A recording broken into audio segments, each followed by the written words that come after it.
নমস্কাৰ বন্ধুসকল, মোৰ এটা নতুন ভিডিঅ'লৈ আপোনালোকক পুনৰবাৰ স্বাগতম জনাইছোঁ। সংসাৰৰ সম্প্ৰচাৰিত হৈ থকা সূৰ্যমুখী ধাৰাবাহিকখনৰ প্ৰথম বৰ্তমান মুকলি হৈছে।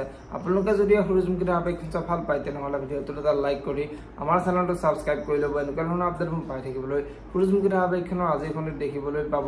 আদ্যা আজি কোনো আৰু যিবোৰ ওচৰলৈ যাব আৰু যিবোৰ ওচৰলৈ গৈ তহঁতৰ বাবে মই আৰু ককাক এনেকৈ কষ্ট দি থাকিব নোৱাৰোঁ, গতিকে মই এটা সিদ্ধান্ত লৈছোঁ বুলি আদ্যাই গুণু আৰু জীউৰ আগত ক'ব।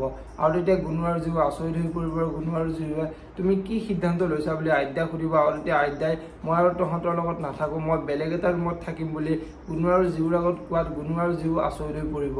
আৰু তেতিয়া গুণু আৰু জীউৱে আদ্যা বা তুমি আমাক অকলে এৰি থৈ নাযাবা বুলি আদ্যাৰ ভৰিত ধৰিব।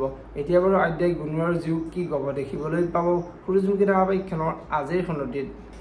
আজিৰ খনটিত জীউৱে নিজৰ ভুলবোৰ বুজি পায়, ককাকৰ ওচৰলৈ যাব আৰু ককাকৰ ওচৰলৈ গৈ ককা মোক ক্ষমা কৰি দিয়া, মোৰ বহুত ডাঙৰ ভুল হৈ গ'ল, এইবাৰৰ পৰা মই তোমালোকক নুসুধাকৈ ক'লৈকো নাযাওঁ বুলি ককাকৰ আগত ক'ব।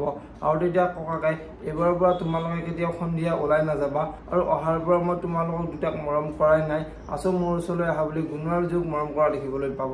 যদিহে আপোনালোকে সূৰ্যমুখী ধাৰাবাহিকখন চাই ভাল পায় তেনেহ'লে ভিডিঅ'টোত এটা লাইক কৰি আমাৰ চেনেলটো ছাবস্ক্ৰাইব কৰি ল'ব এনেকুৱা ধৰণৰ আপডেটসমূহ পাই থাকিবলৈ। ধন্যবাদ।